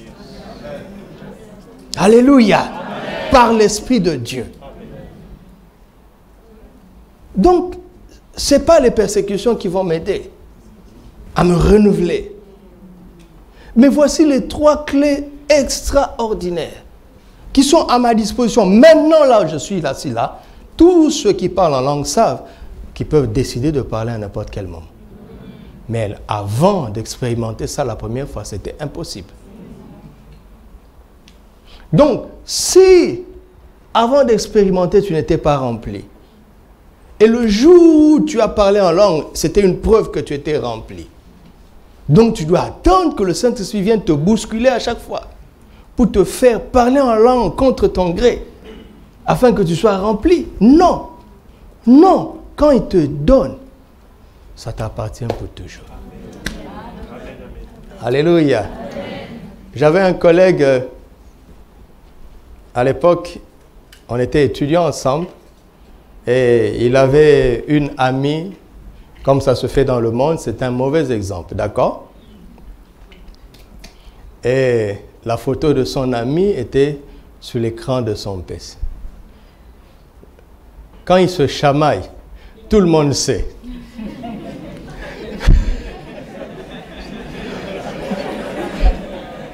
Vous avez compris, non? Donc, ils vivaient des hauts et des bas comme ça. Et c'est l'ordinateur qui nous racontait l'histoire. Mais ils se réconciliaient. Mais un jour, ils ont vraiment, comme eux ils disent, rompu dans leur langage. Ils ne parlent pas ce langage-là. Et chacun amenait un paquet de cadeaux qu'il avait reçus de l'autre. Rends ça. Le Saint-Esprit ne fait pas ça. Quand il te donne quelque chose, c'est à toi. Quand il est content de toi, cette chose fonctionne. Quand il n'est pas content de toi, cette chose fonctionne. La race. Et ça, c'est dangereux. Ah, c'est ça qui est étrange. C'est étrange. Mais quand tu connais maintenant le caractère de la personne, ce n'est plus étrange. Ce n'est pas étrange. Vous voyez, les gens vivent dans le désordre, mais en train d'opérer des miracles. Et vous savez quoi? C'est vraiment le Saint-Esprit qui opère ces miracles. Pourquoi? Parce qu'autrefois, il leur avait donné ce don.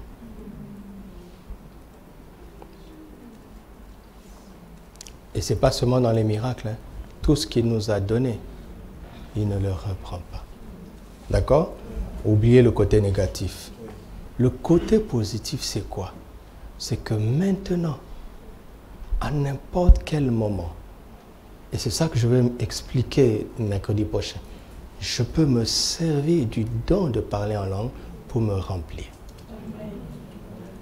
Je peux me servir du don de glorifier Dieu pour me remplir. Je peux me servir du don de la prophétie pour me remplir. Donc quand il me dit, sois constamment en train d'être rempli, il me rend responsable de ça, mais il doit m'expliquer comment est-ce que je peux exercer ma responsabilité. Et il dit, ma parole, je vous l'ai donnée pour ça. Donc si vous voyez un chrétien qui n'est pas plein de l'esprit, c'est sa faute. C'est son ignorance ou sa négligence. Amen. Vous avez compris? Si Dieu veut faire quelque chose demain à 15h, il a besoin d'un instrument. Il va prendre qui? L'instrument qui est rempli à 15h.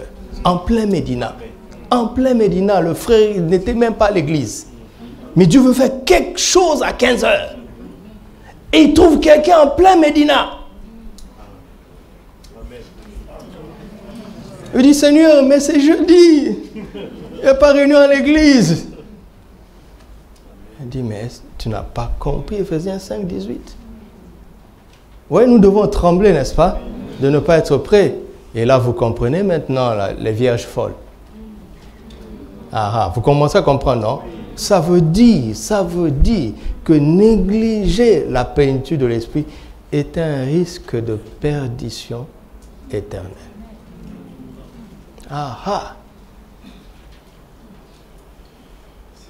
Alléluia. Parce que la vie chrétienne est une vie impossible sans l'aide du Saint-Esprit. C'est une vie surnaturelle. Papa dit toujours, pour ceux qui n'ont pas l'habitude, quand je dis papa, c'est Pasteur Karambiri, d'accord? Donc Pasteur Karambiri dit toujours, vie chrétienne égale vie surnaturelle. Ah oui, hein?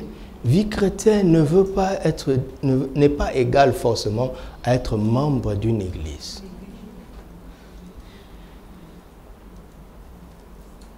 Et nous devons être conscients de l'esprit constamment. Ainsi, être rempli de l'esprit, notez, c'est être constamment sensible, conscient de l'esprit, sensible, dépendant, soumis, obéissant, conduit, équipé par l'esprit. Je recommence. Être constamment rempli de l'esprit, c'est être constamment conscient de l'esprit, sensible, dépendant, obéissant, soumis, conduit, équipé par l'esprit. Là, je viens de vous résumer plusieurs versets. C'est la centaine de plusieurs versets qui m'emmènent à ça. Être rempli de l'esprit, c'est être constamment conscient. Alléluia. Mon ami, écoute-moi s'il te plaît. Quand tu es rempli de l'esprit, tu es conscient. Tu es conscient qu'il est là. Et tu es conscient qu'il peut intervenir. Tu es conscient que tu n'es pas seul. Tu es conscient qu'il t'observe. Conscient d'abord, conscient. Mais tu peux être conscient sans être sensible. Parce que pour capter sa volonté, il faut être sensible. Et la plénitude, ça éveille tes sens. Je vous assure. Ça éveille. Sensible. Et dépendant. Dépendant. Tu ne prends pas les devants. Vous savez, quand vous êtes dans un endroit où il y a un chef, vous ne prenez pas la parole avant lui. N'est-ce pas? Quand vous avez le meilleur d'entre vous, le plus fort d'entre vous, vous n'agissez pas. C'est lui le meilleur. C'est lui qui donne le temps. Donc, dépendant. Je ne veux pas faire. Tu es là. Tu es infiniment mieux que moi. Je dépends de toi. Dépendant de l'esprit. La dépendance est une bonne chose. Mais il faut être obéissant aussi. Parce que s'il dit remplis ses eaux, il va donner à l'ordonnateur du repas. Tu as vraiment entendu, hein? Mais après, il faut obéir. Soumis. L'obéissance te fait agir. Mais la soumission te fait agir dans le cadre de la mission. Amen. Tu comprends? Tu ne fais pas les choses seulement parce qu'il a dit. Mais tu le fais dans le but profond de ce qu'il a dit. Parce que tu connais ses motivations. Vous avez vu Ananias, n'est-ce pas? C'est un disciple obéissant mais soumis. Il a compris que là, mon frère, le maître ne me l'a pas dit, mais mon frère, entre nous, tu dois être rempli de l'esprit. Après, on va causer de tout ce que le maître a dit, parce que je sais qu'il te l'a déjà dit toi-même. Soumis. Vous voyez la différence entre l'obéissance et la soumission? Conduit, dirigé par l'esprit.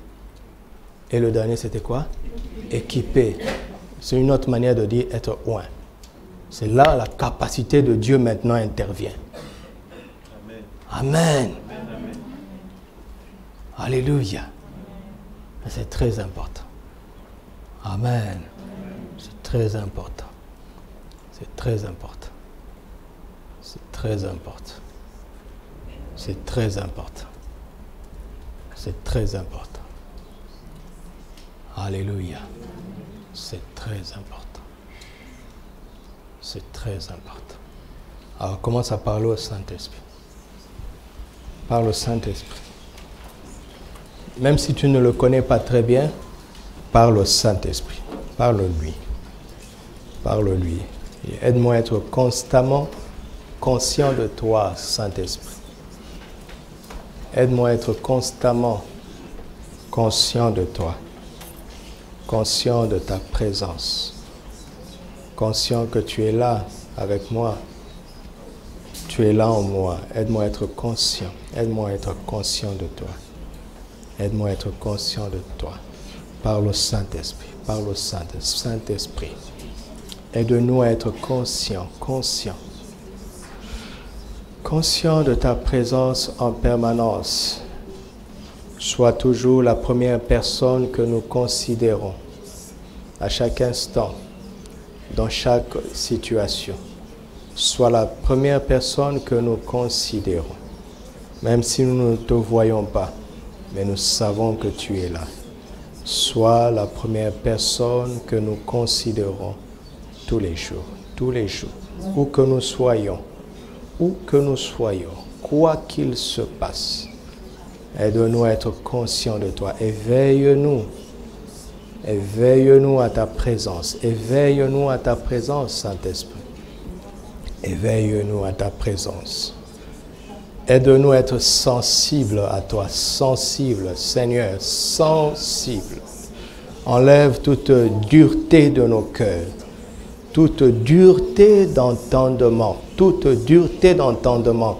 Enlève ça. Rends-nous sensibles à ta voix, sensible à tes instructions, sensible, Seigneur, sensible. Seigneur, enlève toute insensibilité, toute dureté, Seigneur. Enlève toutes sortes de carapaces de nos vies, Seigneur. Oh, que les écailles tombent de nos yeux, que nos oreilles soient débouchées.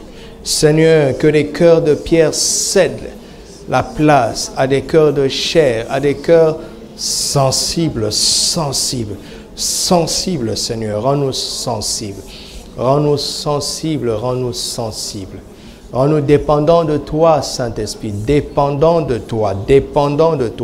Surtout dans les domaines où nous pensons être capables. Apprends-nous l'humilité à dépendre de toi. Car si nous pouvons faire quelque chose, en réalité, tu peux toujours mieux faire. Tu peux mieux faire. Mais en réalité, tu as dit que sans toi, nous ne pouvons rien faire. Nous voulons accepter cela. Sans toi, nous ne pouvons rien faire. S'il y a quelque chose de bon que nous avons fait jusque-là, c'est grâce à toi. Tu nous as toujours soutenus. Tu nous as toujours aidés. Tu as commencé à nous rendre capables alors que nous ne te connaissions pas. À plus forte raison, maintenant que nous sommes à Christ, nous voulons dépendre de toi tous les jours, Seigneur. Dépendre de toi, Saint-Esprit. Prie, demande au Saint-Esprit de te donner un cœur obéissant et un cœur soumis. Un cœur obéissant et un cœur soumis. Un cœur obéissant et un cœur soumis. Un cœur obéissant, Saint-Esprit, et un cœur soumis. Un cœur obéissant et un cœur soumis, Saint-Esprit. Un cœur obéissant et un cœur soumis. Un cœur obéissant et un cœur soumis. Révèle-nous ta direction. Révèle-nous ta direction. Révèle-nous ta direction. Révèle-nous ta direction. Que nous ne soyons plus conduits par nous-mêmes. Que nous ne soyons plus conduits par nos propres pensées, que nous ne soyons pas conduits par la loi de la majorité, que nous ne soyons pas conduits par les hommes, que nous ne soyons pas conduits par les intérêts matériels, que nous ne soyons pas conduits par la mode, que nous ne soyons pas conduits par le prince de la puissance de l'air, que nous ne soyons pas conduits par la mode, que nous ne soyons pas conduits par les traditions, que nous soyons conduits que par toi seul, Saint-Esprit. Guide nos pas, guide chacun de nos pas. Guide, dirige nos pas, éclaire notre chemin, éclaire notre sentier avec la lumière de ta parole. Dirige nos pas, Saint-Esprit. Dirige nos pas, et oins-nous de ta capacité surnaturelle. Équipe-nous afin que là où tu nous as placés, que nous soyons des prodiges, que nous accomplissions des prodiges à ta gloire, que nous accomplissions des miracles à ta gloire, que nous soyons pleins de grâce, que nous soyons tes ambassadeurs, tes dignes représentants, que nous soyons des gagneurs d'âme. Seigneur, mets dans nos mains des œuvres qui te glorifient et des œuvres qui attirent l'attention à toi, Jésus. Des œuvres qui ne nous glorifient pas nous, mais qui te glorifient. Que ceux qui sont autour de nous sachent que nous ne pouvons pas faire ça. Donne-nous une qualité de vie et des actes qui feront que l'on saura que ce n'est pas nous, mais que c'est toi qui vis en nous et qui agis au travers de nous. Alléluia. Alléluia. Alléluia. Oh Seigneur. Oh Seigneur.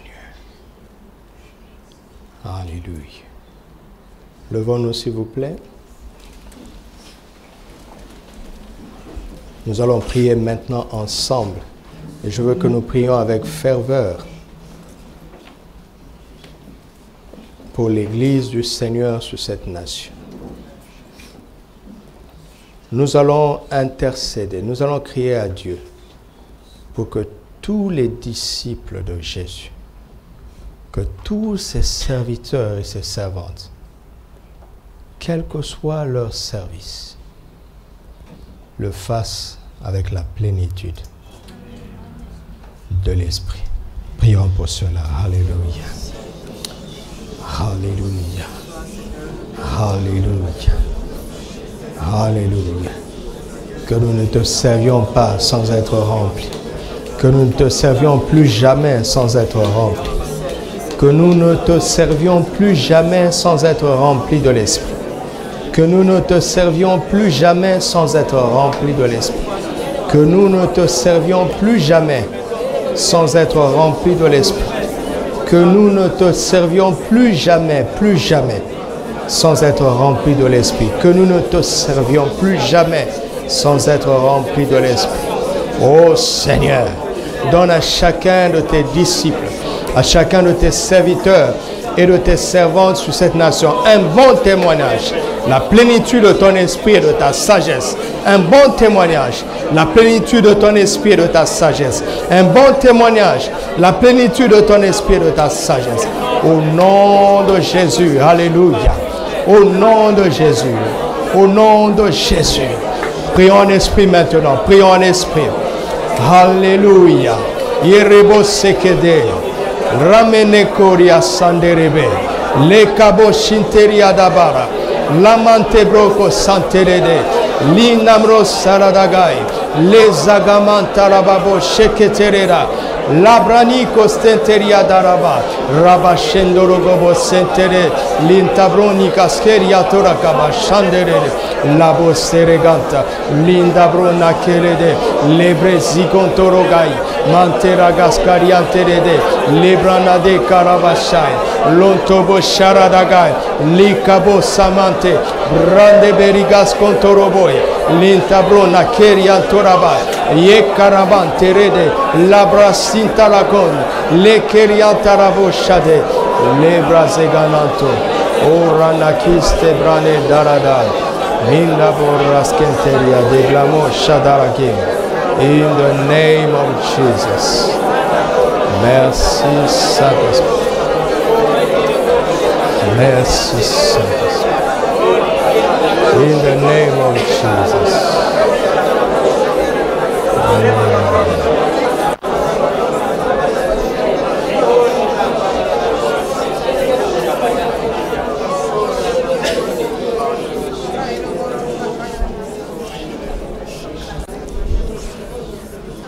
Alléluia. Car on ne parle pas seulement en langue, on ne prophétise pas seulement, mais on lui donne gloire. Reçois la gloire. Reçois la louange. Tu es digne de gloire. Nul n'est semblable à toi. Nous te glorifions, Jésus. Nous élevons ton sang.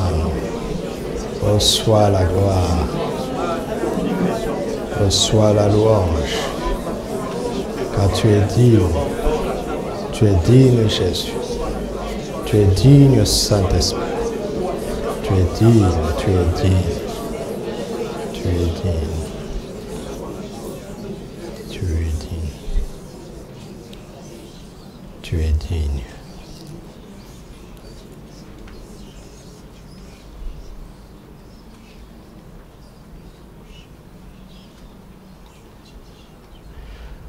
Tu es digne d'être glorifié, tu es digne Seigneur. Oh.